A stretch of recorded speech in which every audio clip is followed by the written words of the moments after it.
James walked unhurriedly through the evening city after work. Autumn was taking its toll, but it wasn't cold yet. Dark clouds hung over the city, but the rain never came. He looked at his watch. His wife, Emily, should be finishing work around this time and heading to the kindergarten to pick up their daughter, Sophie. Although dropping her off and picking her up from kindergarten was James's responsibility, it was already quite dark outside, illuminated by the shop and cafe windows. The situation was such that from the street, one could clearly see into a cafe or a shop through the large display windows. But from inside, it was difficult to see what was happening outside. As he walked past a cafe, James glanced through the window and couldn't believe his eyes. Sitting at a table was Emily, and opposite her sat some man who was pouring red wine into both their glasses.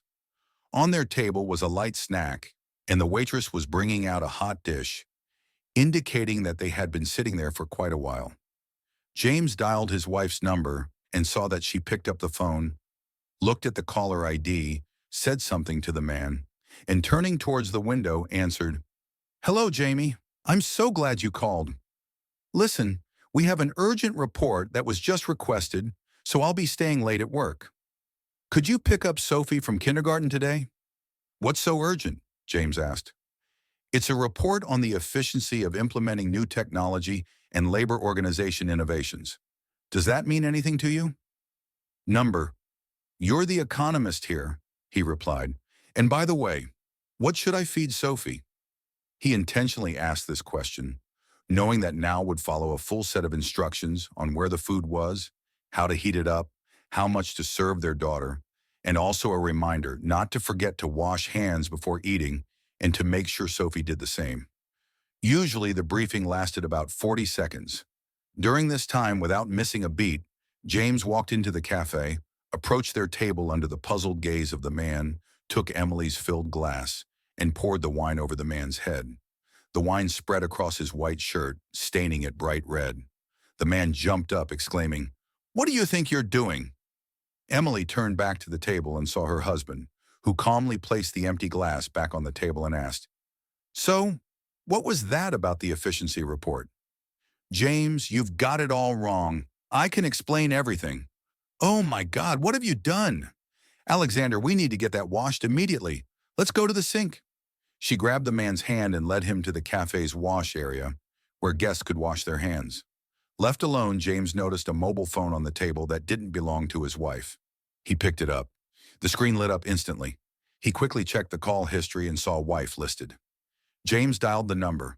A woman answered immediately with an irritated question. "Didn't I tell you we weren't done talking?"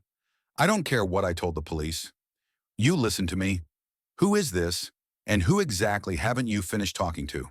James interrupted. "Who am I talking to?" James rubbed his eyes and looked at the phone screen. It wasn't his phone.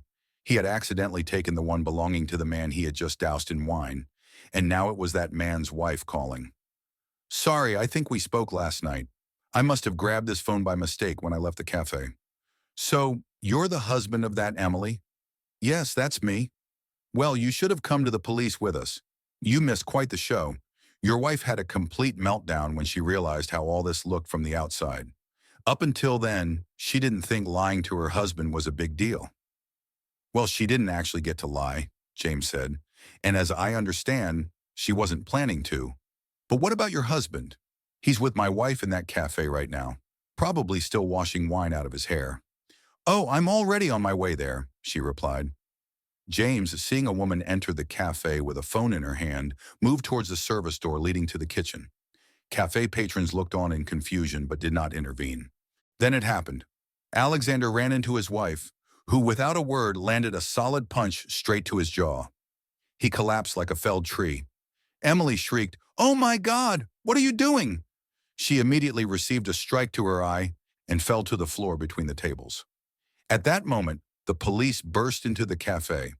The bartender had apparently called them in anticipation of a scandal when he saw James pour wine on a guest. James quickly slipped through the service exit. A waitress silently gestured towards the door leading to the street.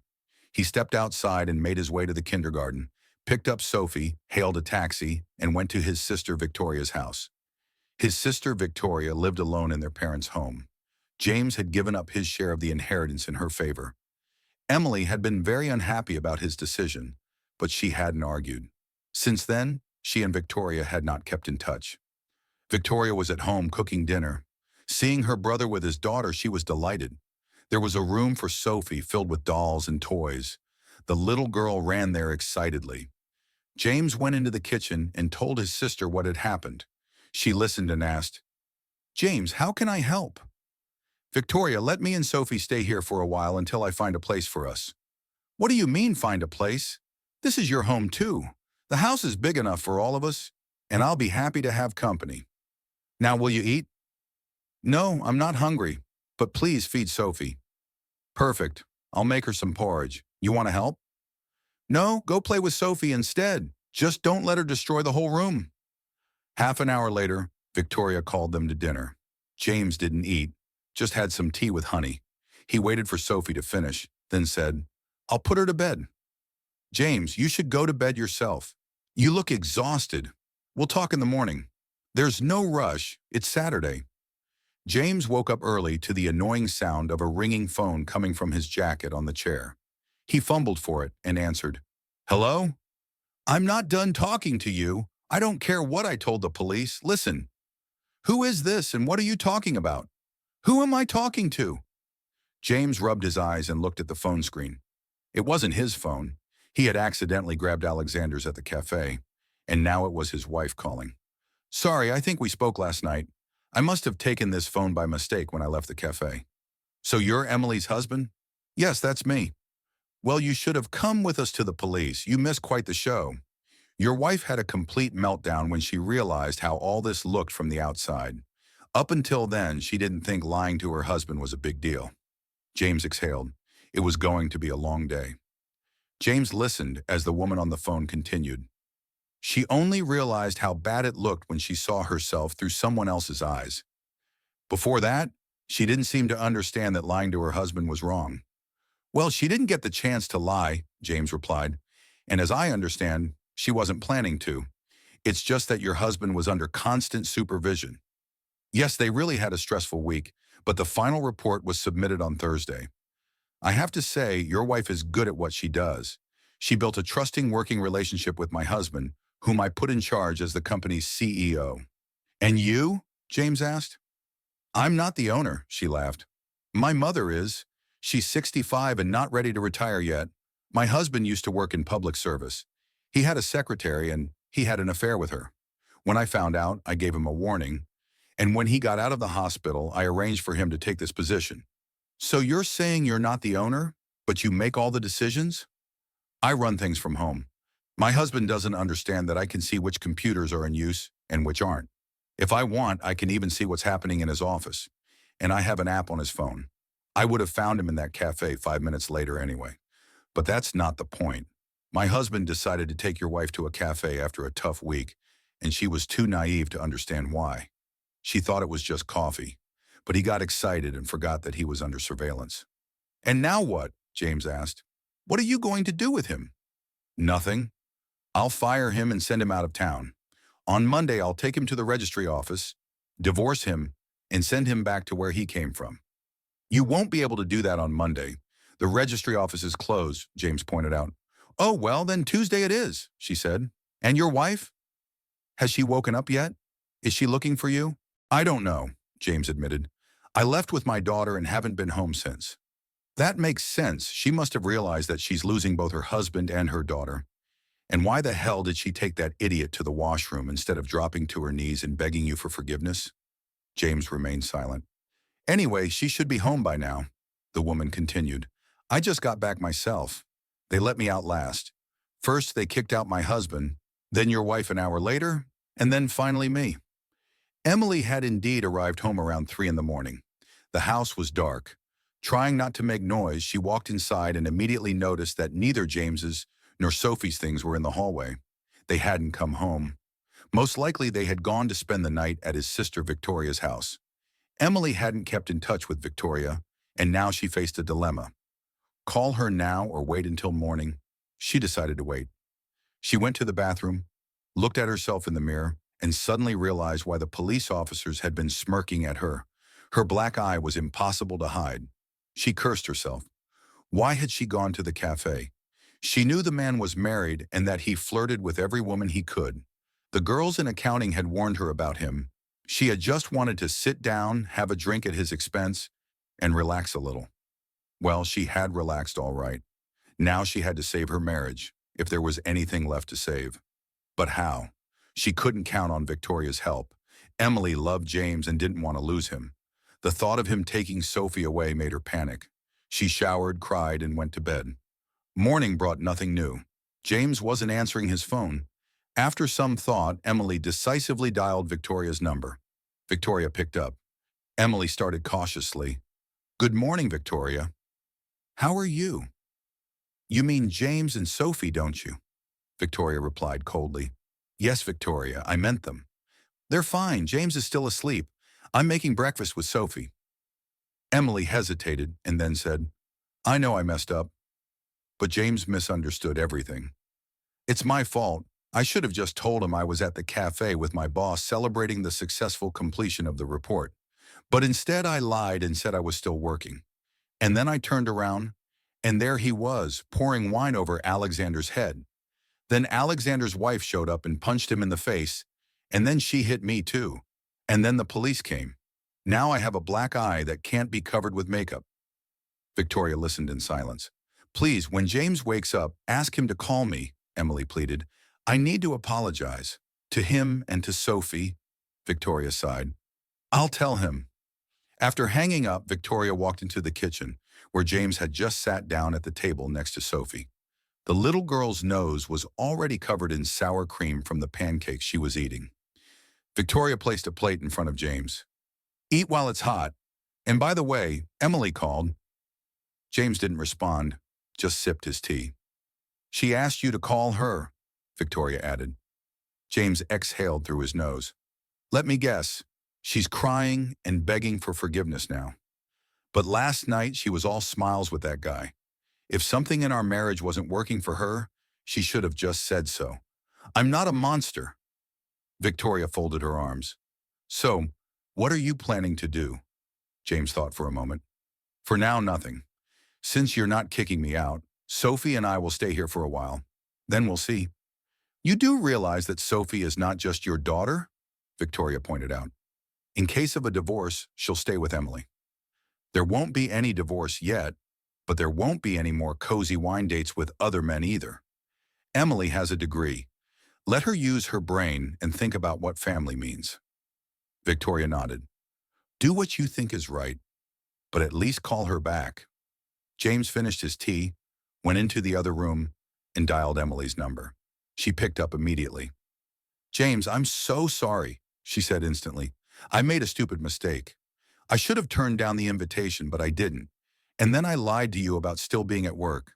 I see now how wrong I was. Looks like you got smarter overnight," James said dryly. "Please, come home so we can talk." "I can't. I'm not ready to see you right now," James replied. "But James, I want to see Sophie." "And scare her with your black eye?" James scoffed. "You think I'm doing this to punish you? I just need time. You were on the verge of cheating. Only chance stopped it from happening. Emotionally, you already did the moment you accepted the invitation, and then you went to help that guy clean up instead of thinking about me. I don't know what I want to do yet. Let's talk on Tuesday. In the meantime, I'll bring some clean clothes for Sophie's kindergarten." Emily was silent. Then she quietly said, "Okay. See you Tuesday." On Monday morning, she decided to take some time off work. Barely managing to cover her black eye with makeup, she slipped into her office, called the secretary and asked, "Valerie, is Alexander in his office?" "Oh, Emily, perfect timing. Go straight to the director's office." "Who's in there?" "No one," Valerie replied. Emily hesitated but walked in. The office was empty, except for one person, Alexander's wife, Larissa. Emily felt a lump in her throat. She lowered her head and muttered, "Good morning, Mrs. Dawson." "Why so formal?"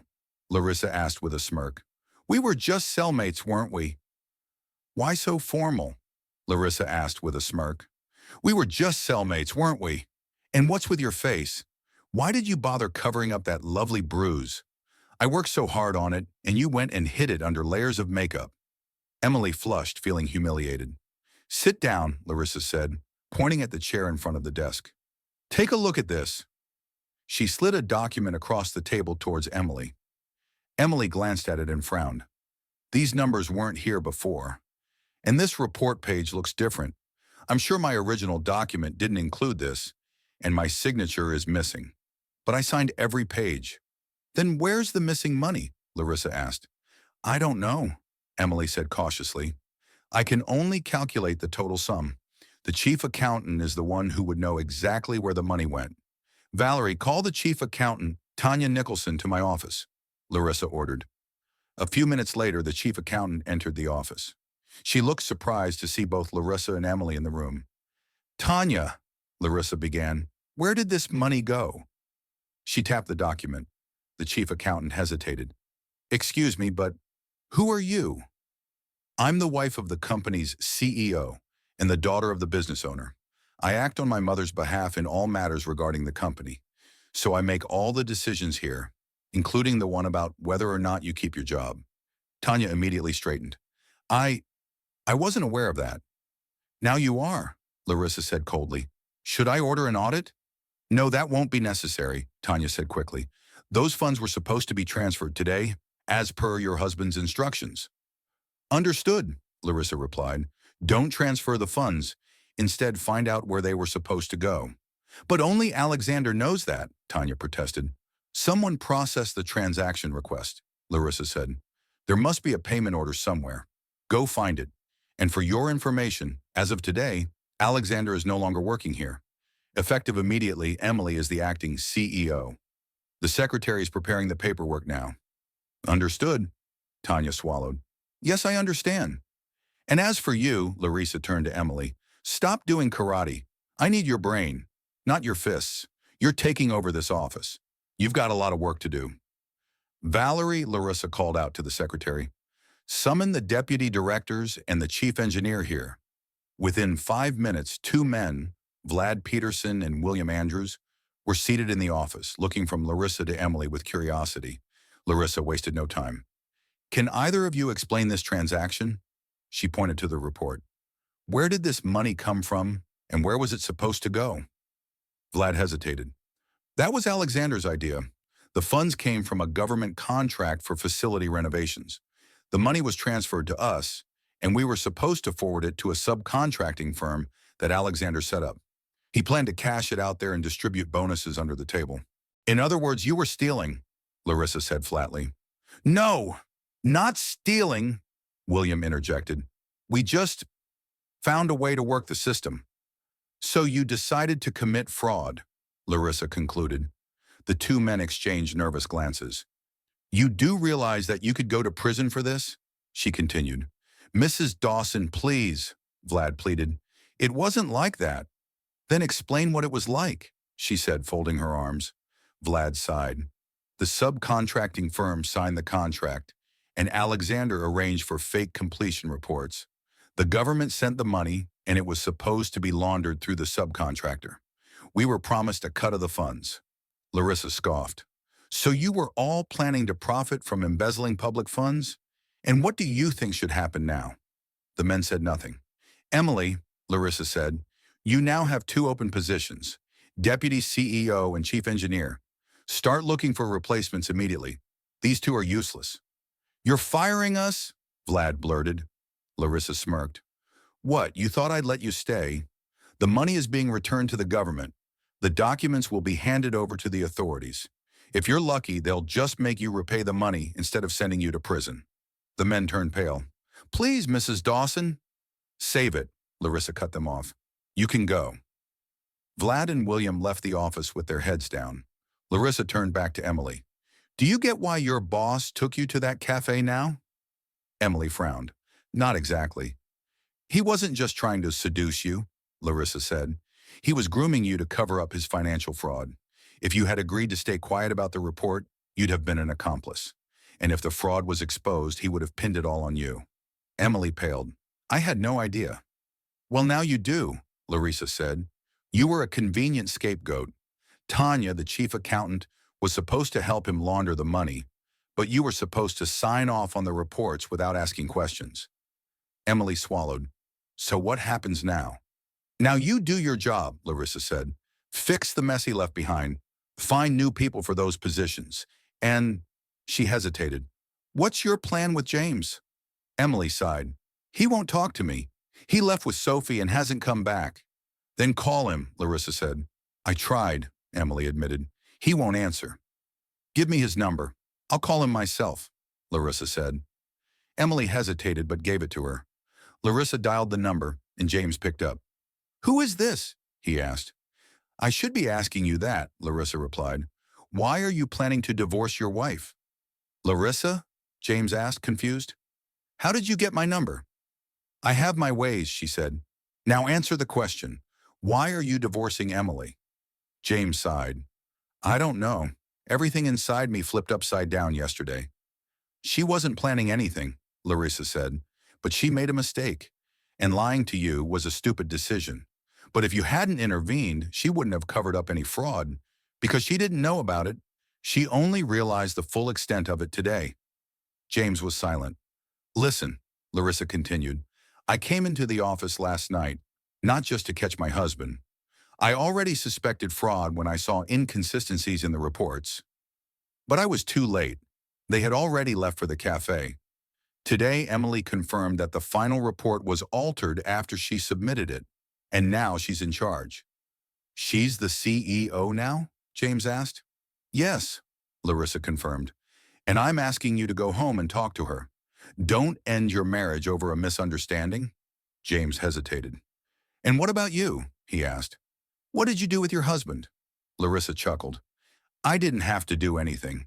He disappeared the moment the police let him go. So you're divorcing him? James asked. Oh, definitely, Larissa replied. I don't forgive betrayal, whether in marriage or in business. James sighed. I don't know if I can just forgive Emily. Then talk to her, Larissa insisted. If you still want to leave after that, fine. But don't make a decision based on emotions. James exhaled. I'll think about it. Larissa smirked. Good. I'll expect you both at the cafe tomorrow night. James met Victoria outside the kindergarten and handed Sophie over to her. Vic, I'm sorry for burdening you, but I can't take Sophie to the cafe with me. What if things get heated again? Victoria nodded. I get it. But what do you actually want, James? I don't know yet, he admitted. When Emily was just an economist, I could somehow tolerate it and was ready to forgive her. But now she's a CEO. She's in a completely different social circle. Victoria sighed. Don't be ridiculous. She's still your wife at home. That hasn't changed. It's not the same, James insisted. She'll be meeting with all sorts of people, men included, for negotiations, supplier deals, business conferences. That's a whole different world. Victoria frowned. And you have a degree too, don't forget. You're just making excuses. If anything, you've always had more professional experience than her. Yes, but I earn more now, and I have less responsibility, James countered. That was true before, Victoria said. Now technical experts like you are in high demand. You should start valuing your own skills more. James exhaled. All right, I'll go meet her. Watch over Sophie. Victoria smiled. Go, and forgive your wife. James arrived at the cafe half an hour early, ordered a glass of cognac and a snack. The waitress recognized him and asked quietly, You're not going to pour wine on anyone tonight, are you? He smirked. Not planning to, but the night is still young. The appointed time came, and Emily entered the cafe with Larissa. They scanned the room and headed straight for his table. Emily hesitated. Where's Sophie? James looked at her coldly. You didn't think I'd bring her to this, did you? I wanted to see her. I miss her, Emily said softly. I sent her home, James replied bluntly. I took care of my daughter. Larissa rolled her eyes. Enough, both of you. Are you here to argue over nothing? Emily took a deep breath. James, I'll tell you exactly what happened. When I finished the report, Alexander took it, reviewed it, and then suggested we go to the cafe across the street. I had worked through lunch that day, so I agreed, thinking we'd just have a quick bite before I went to pick up Sophie. We sat down, had a glass of wine, and waited for our food, which was taking forever. That's when you called. I figured I'd ask you to get Sophie while I waited for my meal. I was going to eat quickly and leave. I turned around, and suddenly you were standing there pouring wine on him. She sighed. I understand that I did wrong by lying to you. I got flustered. And then, when Alexander's wife showed up and hit me, I was too shocked to think straight. All true, Larissa confirmed. But let's be honest. I didn't hit you because you had dinner with an idiot. I hit you because I saw the financial fraud in the report and thought you were in on it. I thought you two were celebrating a successful scheme. Later, when I got home and double-checked, I realized those pages had been altered after your submission, and today Emily confirmed that her signature was missing on the altered documents. Larissa smirked. I even found the replaced pages in Alexander's office trash bin. The moron didn't even bother tearing them up. James leaned back. So you're saying Emily was set up? Yes, Larissa said firmly. Had you not walked in on them, had I not noticed the fraud, Alexander would have used her as a cover for his crimes. If the authorities investigated, she would have been the scapegoat. James took a sip of his cognac and exhaled. Okay, I believe you. But tell me, Emily, what was I supposed to think? I walk past a cafe, see my wife drinking wine with some guy, call her, and she tells me she's still at work. Emily swallowed. You're right. I should have just told you the truth. We're all adults, Larissa said. We all know there was no affair, no flirting, no romance. The only issue here is the lie. James scoffed. That's not a small issue. I agree, Larissa nodded. But let's be real. If Emily had told you the truth from the start, what would have happened? James thought for a moment. I wouldn't have shown up at the cafe. Exactly, Larissa said. And I still would have punched Alexander. Emily lowered her eyes. I was wrong to lie. I understand that now. James swirled the cognac in his glass. That's easy to say now. Listen, Larissa interjected. Yes, she lied. Yes, it was stupid. But you need to decide. Do you want to end your marriage over it? James remained silent. Larissa continued. James, you need to accept that Emily is in a leadership position now. But she's not traveling for work. Everything she needs to do happens here in town. Any suppliers or clients will come to her, not the other way around. She glanced at Emily. And after seeing your reaction, I highly doubt she'd ever lie to you again. Emily nodded. I won't. I swear, Larissa smirked. One more thing. James, come work for us. James raised an eyebrow. What? Be our deputy CEO or chief engineer, Larissa said. James frowned. Isn't that nepotism? Larissa rolled her eyes. There's no law against hiring family members in a private business. That rule only applies to government and municipal jobs. Emily hesitated. But how did you even know James could do that job? I did my homework, Larissa said with a smirk. James was deputy chief engineer at a major company. He was next in line for a promotion, but then there was an accident, a workplace disaster. People died. James was blamed for it even though the real cause was old, faulty equipment that should have been replaced. The main engineer had a heart attack, so James was the acting chief engineer when it happened. They threatened to throw him in prison if he fought back. In the end, they just banned him from holding management positions for 5 years. Emily turned to James in shock. Why didn't you ever tell me this? James shrugged. What was the point?